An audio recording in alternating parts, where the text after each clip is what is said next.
مجھے یہ بتائیں کہ میں نے مان لیا for the sake of argument کہ جو کائنات کے اندر سیمیٹری ہے وہ ایک کریٹر کی دین ہے، اس کے اندر جتنے بھی سونامی ہیں، زلزلے ہیں، جتنی بھی نیچرل ڈیزاسٹرز ہیں، ان سب کو میں سائڈ پہ کر دیتا ہوں، میں اس کو گن ہی نہیں رہا اس وقت۔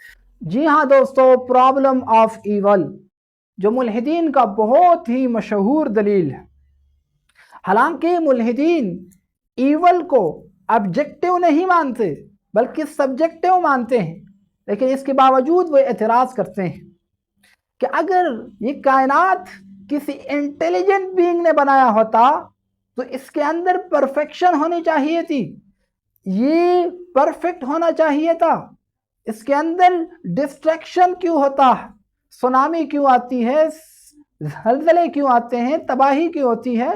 یہ اس بات کی دلیل ہے کہ اس کائنات کو کسی انٹیلیجنٹ بینگ نے نہیں بنایا۔ یہ ہے ان ملحدین کا سوال۔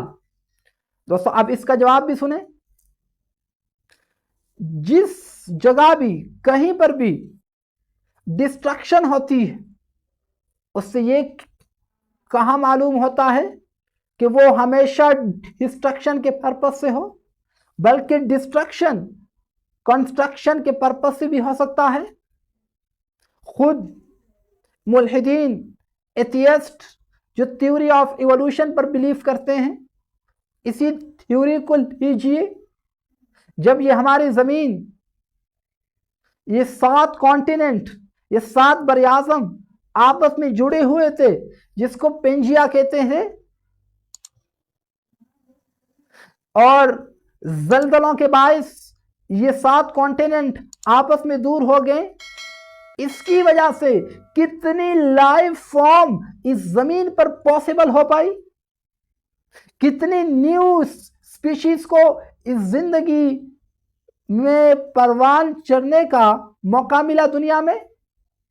تو آپ کا اصول کہ ڈسٹرکشن کے پرپس سے ہوتا ہے غلط ثابت ہوا، کیونکہ ڈسٹرکشن ہوا لیکن کیا ہوا کہ کنسٹرکشن ہوا، ڈسٹرکشن کے ساتھ کنسٹرکشن ہوا۔ بلکہ ایک سمپل سا مثال لے لیجئے، آپ جب اپنا گھر بناتے ہیں تو گھر بنانے کے لیے آپ ڈسٹرکشن کرتے ہیں، آپ پیڑ توڑتے ہیں، پتھروں کو تراشتے ہیں، اس طرح مختلف ڈسٹرکشن کر کر کے آپ کنسٹرکشن کرتے ہیں، ایک گھر بناتے ہیں۔ تو لہذا یہ کہنا کہ اس کائنات میں، اس دنیا میں ڈسٹرکشن ہے، اس دنیا میں ایول پایا جاتا ہے، اس لیے گاڈ نہیں ہے۔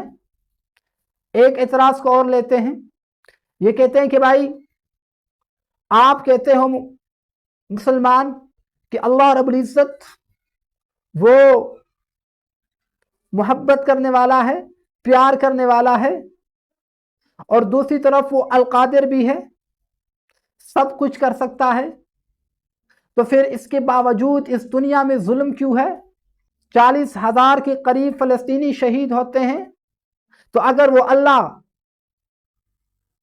پیار کرتا ہے، محبت کرتا ہے، تو پھر اتنا ظلم کیوں ہو رہا ہے؟ یا تو وہ محبت کرنے والا نہیں ہے، یا پھر اس کے پاس معاذ اللہ طاقت نہیں ہے کہ وہ اس کو روک سکے۔ دونوں میں سے ایک تو ماننا پڑے گا۔